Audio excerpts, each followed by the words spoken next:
Kasi nagmamahal na yung gas, so I decided na mag EV or electric vehicles. Yeah. QC. Hi guys, so I'm finally back. It's been a while.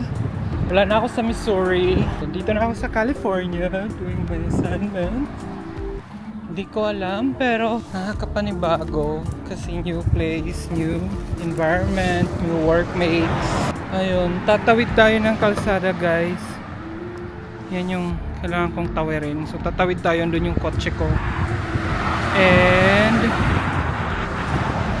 may balita ako sa inyo guys. So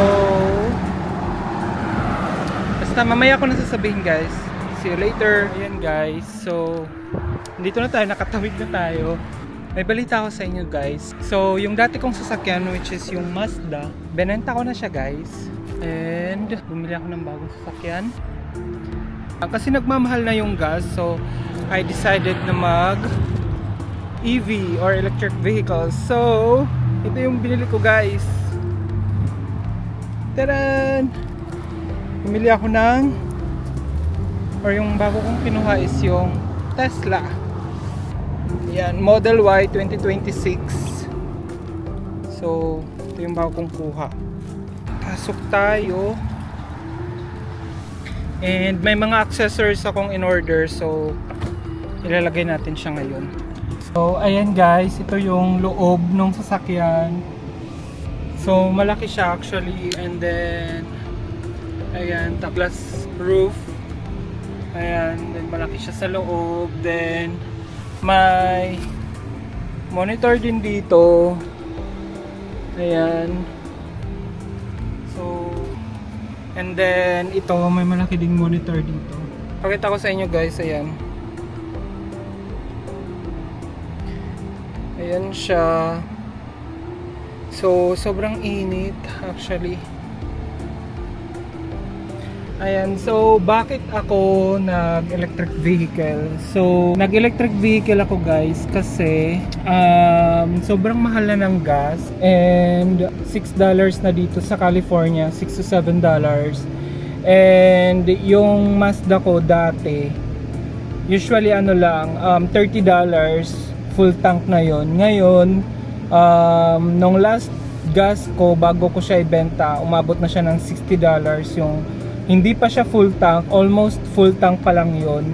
So sabi ko, nung kinompare ko siya dun sa charging ng Tesla, ang charging lang ng Tesla is nasa $18 to $20 kung mababa yung presyo ng kilowatt per hour, and which is yun, kinonsider ko siya, and I guess tama naman yung decision ko kasi ngayon never pa akong nag-charge, almost a week na.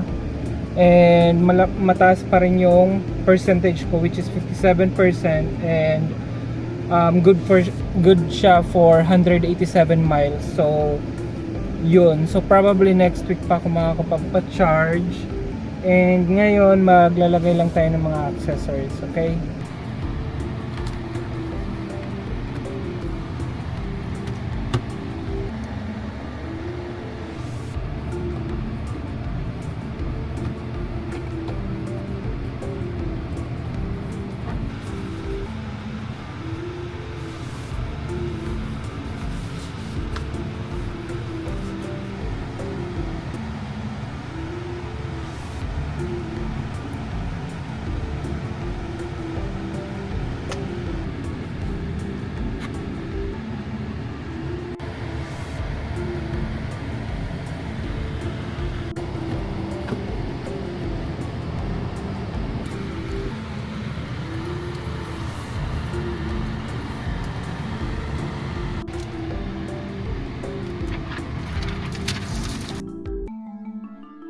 So kung nakita nyo kanina, glass roof to, tas wala siyang cover. So bumili ako ng cover niyan.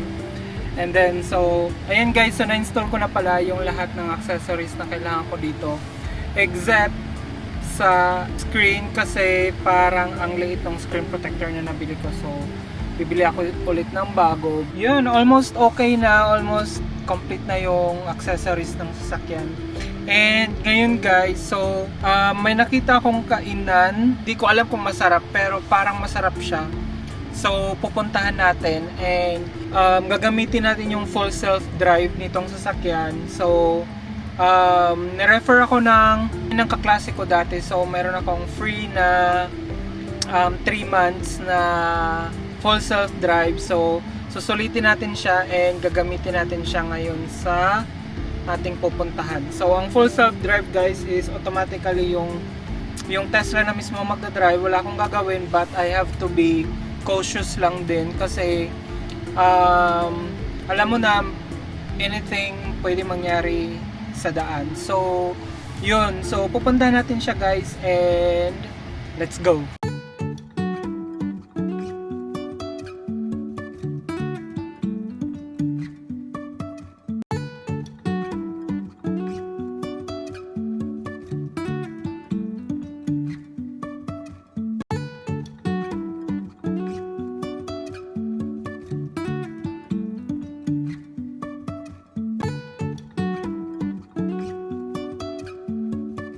And guys, andito na tayo sa Pismo Beach and ang ganda ng view.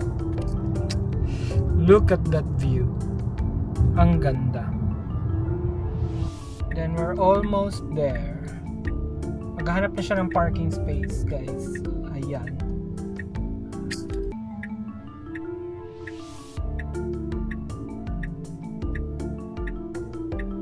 Ayan guys. Nag-park na siya.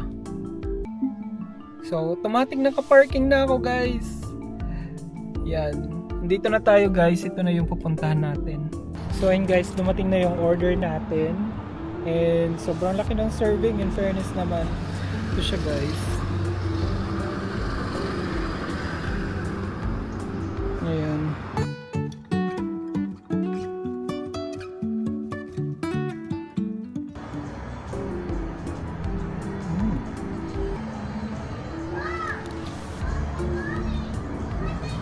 Sarap in fairness. So ayan, tapos na tayo and mag-ikot-ikot na tayo guys. Ang lamig pala. Lamig ng hangin. So kukunin ko lang yung jacket ko sa sasakyan tapos ikot tayo. So ayan guys, napag-desisyonan kong mag-drive na lang kasi ang layo guys. Tapos feeling ko hindi safe maglakad. So yun, magdadrive na lang tayo and then ano lang naman 2 minutes lang. So, let's go! Nandito na tayo guys. And, look at the view.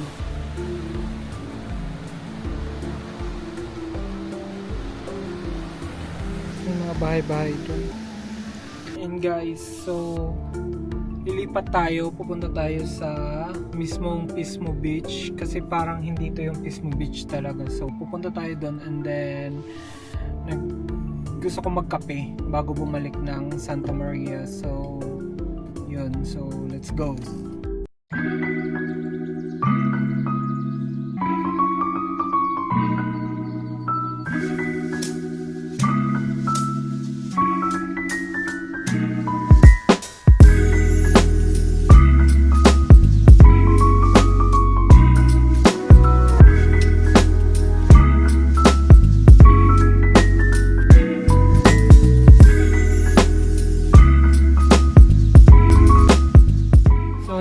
May coffee shop pang bukas and ang name niya is Dolce.